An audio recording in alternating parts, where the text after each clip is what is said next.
Un saludo a todos, yo soy Fanodrich. Este es un video distinto, no voy a hablar de Alianza, sino que me voy a subir al tren de la Padula.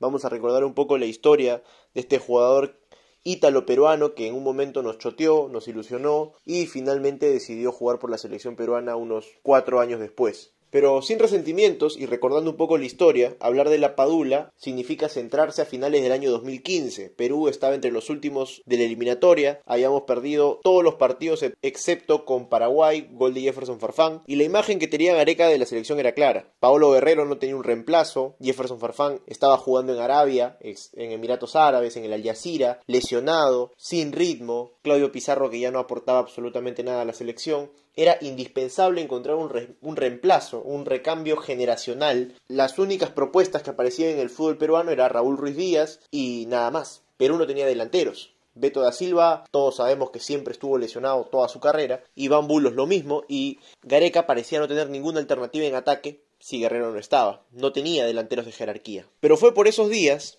que una página de Facebook, porque no fue una agencia de scout de la Federación Peruana de Fútbol, ni nada por el estilo. Fue una página de Facebook llamada Embajadores Criollos, a quienes se les debe el mérito, descubrieron a Gianluca Lapadula, un delantero italiano de madre peruana que estaba siendo goleador en la Serie B, en el Pescara Calcio. Lapadula era categoría 90, en ese momento tenía 25 años, era de la misma generación que Raymond Manco, los Jotitas, pero nunca antes en la federación se había escuchado el nombre de Gianluca Lapadula. Realmente nadie había escuchado antes el nombre de Gianluca Lapadula, era un completo desconocido para nosotros. Unos años antes de arribar al Pescara Calcio, Lapadula había tenido su primera experiencia fuera de Italia, donde había jugado en equipos de la tercera y cuarta división italiana, pero fue en el 2013, a la edad de 23 años, que emigra a Eslovenia, un país que está cruzando la costa del mar Adriático, muy cerca de Italia. Juega en el Gorica, equipo donde conoce a Johnny Vidales, que acababa de firmar contrato, y es en el Gorica de Eslovenia donde Lapadula juega 28 partidos y mete 11 goles en liga, contando copas fueron 32 partidos y 14 goles, cifras que le valieron regresar a Italia, pero para jugar en la tercera división, exactamente en el Teramo Calcio, un equipo de la Serie C, donde Lapadula juega 41 partidos y marca 24 goles. Y fue aquí, con 24 años, que el nombre de Lapadula empezó a sonar en las divisiones de ascenso del fútbol italiano y le valió ser contratado por el Pescara Calcio de la segunda división de Italia. Un equipo que es como un ascensor que suele intercalar años en la Serie A y otros años en la Serie B. Contrató a Gianluca Lapadula como su goleador, como una alternativa para conseguir el ascenso a primera. Lapadula había sido el goleador de la Serie C y ahora era presentado como un refuerzo importante del Delfino Pescara. Y es aquí donde Lapadula cierra la etapa más goleadora de su carrera. Y también la etapa donde nosotros lo conocimos, donde empezamos a escuchar de Gianluca Lapadula Vargas. Fue en la temporada 2015-2016 cuando Lapadula jugó 46 partidos con el Delfino Pescara y anotó 30 goles en el torneo de ascenso italiano. Fue en este proceso, jugando en el Pescara, que se dio a conocer su vínculo con el Perú. Gareca no lo tuvo que pensar mucho, en febrero se fue a reunir con Lapadula, nos regalaron estas imágenes, estuvo presente el representante, también la madre de Lapadula, y por primera vez Gianluca se empezaba a sentir importante en el mundo del fútbol internacional, y había una selección peleándose por él, pero no está de más decir que él se sentía más italiano que peruano, y es que es obvio, nunca en su vida había pisado el Perú, y él esperaba tener la oportunidad de llegar a jugar en la selección italiana, aunque eso para un delantero de la Serie B parecía utópico, pero quizás no lo era tanto. Los 30 goles que hizo Lapadula con el Pescara no solo llamaron la atención de Gareca, también llamaron la atención de los grandes equipos de Europa. Se hablaba de que la Juventus lo quería contratar, él ya había hecho divisiones menores en la Juventus, también se hablaba del Milan, incluso del Inter.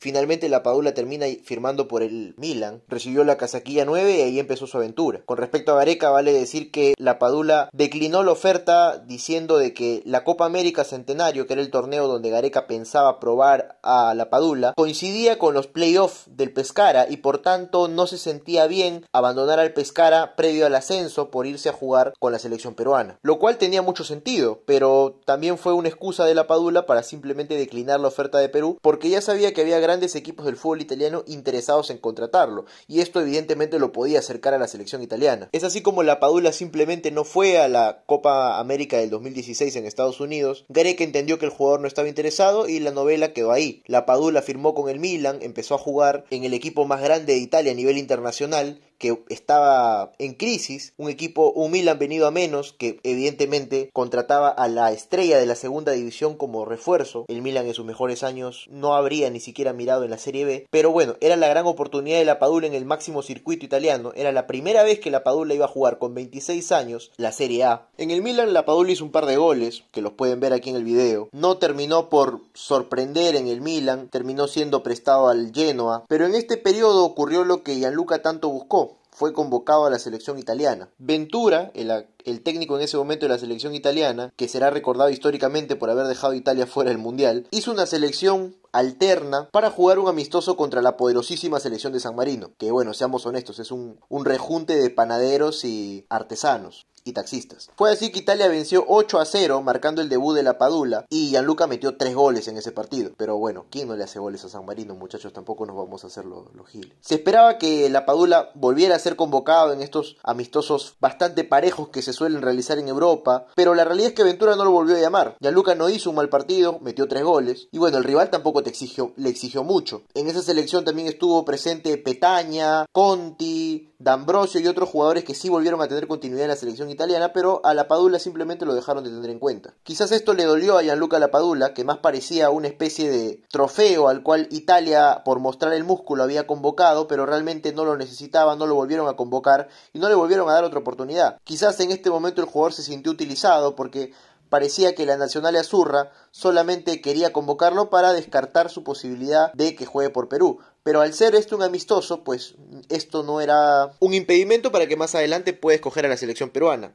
La Padula no volvió a tener una oportunidad en la selección italiana y siguió jugando en el Genoa, donde tampoco haría muchos goles, pero sí es recordado que tuvo un enfrentamiento con De Rossi. El campeón del mundo e histórico jugador de la Roma abofeteó a la Padula en un partido, provocó un penal, se fue expulsado. Parece que a De Rossi no le caía muy bien la Padula y quizás esto podría explicar por qué simplemente no lo volvieron a llamar nunca más a la selección italiana. Fue así como la Padula en febrero había recibido a Gareca y la propuesta de jugar por la selección peruana, y el 13 de noviembre del 2016 ya estaba jugando por la selección italiana contra la poderosísima San Marino. En su paso por el Genoa, más allá de la pelea con De Rossi, Gianluca Lapadula jugó 38 partidos y anotó solo 8 goles. Fue así como en el 2019 llegó a Lecce, equipo con el que descendería, pero marcaría 13 goles en 27 partidos, un promedio de 0,5, un promedio importante. Sus buenos números en Lecce le valdrían para ser rescatado por el Benevento, que acababa de ascender, y así empezar la temporada 2020-2021. En este proceso Ventura dejó fuera a la selección italiana del Mundial del 2018, perdió el repechaje con Suecia y Perú fue al Mundial. Fue así que la noticia de la Padula dio la vuelta al mundo. El jugador que rechazó a Perú para jugar el Mundial con Italia finalmente no clasificó con Italia y Perú sí fue al Mundial. Esto fue una cachetada y quizás un baldazo de agua fría a la Padula, que ya en sus 30 años habrá mirado el partido de Perú con Paraguay iniciando las nuevas eliminatorias, también habrá visto a Perú en el Mundial y habrá pensado: yo podría estar jugando ahí sin ningún problema. Fue así como la Padula, tras los partidos de Perú con Paraguay y Perú con Brasil, sorprendió a todos con un tatuaje y una entrevista donde realzaba sus raíces peruanas. Esto fue motivo de burla porque más parecía un indígena norteamericano que un indígena peruano, pero finalmente explicó que era por una celebración del Señor de la Soledad y algo así, de los Pieles Rojas. En fin, la cosa es que la Padula con ese tatuaje quería dar a entenderle al Perú que había reconsiderado su decisión. En Videna siempre quedaron algo resentidos con él por la forma en cómo había rechazado la propuesta inicial, pero eran conscientes que no estaban en posición de ponerse con orgullos ni nada por el estilo, porque Guerrero está lesionado, Farfán está en los últimos tramos de su carrera y definitivamente no hay un reemplazo para Paolo Guerrero. La Padula ya no es el jovencito de 25 años que nos impresionó en el Pescara, sino que ya es un hombre de 30 años que empieza a entrar en la última etapa de su carrera, en el último tramo de un futbolista, pero que aún le quedan un par de años para aportar a la selección peruana y rendir en el máximo circuito italiano. Igualmente, la federación esperó que la Padula se acerque. Esta vez era claro su interés en jugar por el Perú y se comunicó con Gareca para pedir asesoría a la federación para tramitar su DNI, el cual se ha hecho en tiempo récord y, como todos hemos visto, ha sido una oportunidad perfecta para crear una muy buena cortina de humo del Estado peruano, que se encargó de anunciar por todas sus redes, Cancillería, Canciller, RENIEC, etcétera, que la documentación de la Padula va a volar y va a ser lo más rápido posible para que el jugador pueda llegar a la convocatoria para los partidos con Chile y Argentina. Usar a la Padula en estos partidos ya será decisión de Gareca, como también será su tarea integrarlo al grupo. Se entiende que el vestuario de la selección es un vestuario sano, que busca clasificar al Mundial, y la ayuda de la Padula para esto es indispensable. Cabe mencionar que el caso de la Padula hizo que la federación federación se ponga las pilas y monte una red de scout para seguir a chicos de ascendencia peruana que estén jugando en Europa y que de esta forma no se repite el caso de la Padula, sino que se les pueda reclutar desde jóvenes. Hay muchas expectativas con la Padula. Y es que en el Perú siempre nos hacemos expectativas con los jugadores nacionalizados o que han vivido en Europa y que son de ascendencia peruana. El último caso que se me ocurre es el de Benavente, jugador que de joven eligió jugar por Perú y que siempre ha sido muy querido por la hinchada peruana, pero que ya no es considerado en la selección por Gareca. Veremos si la Padula puede estar a la altura de las expectativas que ha generado su decisión de jugar por la selección peruana. Le han puesto una mochila muy pesada y aún hay gente que rechaza su posible convocatoria por el hecho de haber rechazado al Perú inicialmente. Pero seamos honestos, la Padula le mete un gol a Chile en Santiago y todo el mundo se olvida de eso. Además, que la Padula juegue en la Serie A italiana no es garantía de que venga al Perú y rinda. Recordemos que en Perú hemos tenido al delantero del Bayern Múnich y no nos dejó muchas alegrías, que digamos. Yo particularmente tuve la oportunidad de ver un par de partidos de la Padula en el Pescara, pero de ahí en adelante no lo volví a ver más. Me pareció un jugador interesantísimo y que podía aportar mucho a la selección peruana. Pero han pasado 4 años de eso y sería importante ver qué es lo que ahora le puede dar la Padula al fútbol peruano. Todos nos quedamos a la expectativa y esperemos que meta muchos goles.